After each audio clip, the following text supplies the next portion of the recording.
Assalamu alaikum. This is architect planner Sikander Ajam with the second episode of the Islamabad Master Plan.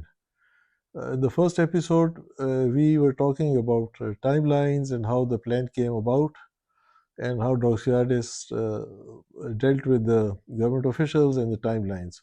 So, the second episode, I'm going to focus on the big picture of the plan without going into too many details, and it will give us a good picture of how Doxiadis approached it and how he presented it to the officials.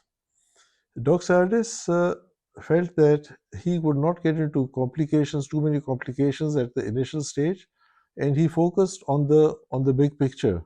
He focused on the big picture, and he divided Islamabad into a number of easily identified zones. He had one zone was the Islamabad proper, which he said was going to have a population of ultimate population of 2.5 million and growing in a certain direction towards the southwest side of Pindi. So this was the Islamabad proper, and it was at the foothills of the foot of the Margala hills. It was at the foothills. So this yellow is the Islamabad plan itself, and the colored this the pink one is the administrative center. It was Islamabad was to be an administrative and culture center, and it was not supposed to be a commercial center. This red was Pindi. Pindi, which was supposed to be the mother, Islamabad was supposed to be a child, and Pindi was also supposed to grow in the south west directions. The next was the park area, which contained the Rawal Lake itself. So that was the park area. So it was very clearly identified uh, zones. So this is Rawalpindi with the commercial area going into that direction, Islamabad with commercial area going over there, and he envisaged that the central business district of old cities, they have stagnated and they have nowhere to grow. So he had a growing central business district which gelled with the plan. So this was the overall concept of his plan.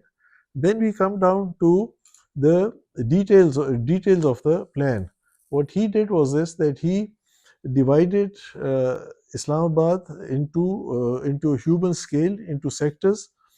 In each sector was a grid of a 2000 meter grid. So the grids ran and expanded along southwest direction with the commercial areas. These are the grids which are going there, and these are the commercial areas which are going over there. And what he did was this, that the road system was very simple. He had this one road going towards Lahore, touching the GT road here, going to the Chaklala airport and the GT road, and the other road was the Kashmir highway, or now which is called the Srinagar highway, which was at the base of the city itself, and around it were the was a green belt which ran along it, and then we have the park area over here with the Rawal Dam over here, which was supposed to provide drinking water to Islamabad and to Rawalpindi. And this area had to have some culture buildings and some larger research institutes built over here. Pindi was supposed to be the mother, which was supposed to take care of Islamabad in the early years. So, because a new city, when it comes up, it doesn't have all the facilities in one go. So Islamabad, so Rawalpindi commercial area was supposed to cater for it, and this was at that time this was the center of Rawalpindi. So now what I'm going to conclude with this was this, that it was a very simple plan, easy to comprehend by the officials. This is what I call, he had a big picture. He had a big picture plan which he convinced the officials, and it was a workable plan because it worked with the terrain and it worked with the natural features at the site, and each sector was self-contained and it was within walking distance. The 2000 meter, 2 kilometer sector was workable, and inside it was the markers. Now, in my next episode, I will discuss the sectors and the human scale of the sector and the other aspects of it. And then, if we can look at the problems faced by the plan because of its non revision by the authorities. So, it is imperative that the plan had to be revised every 20 years, which it was not done.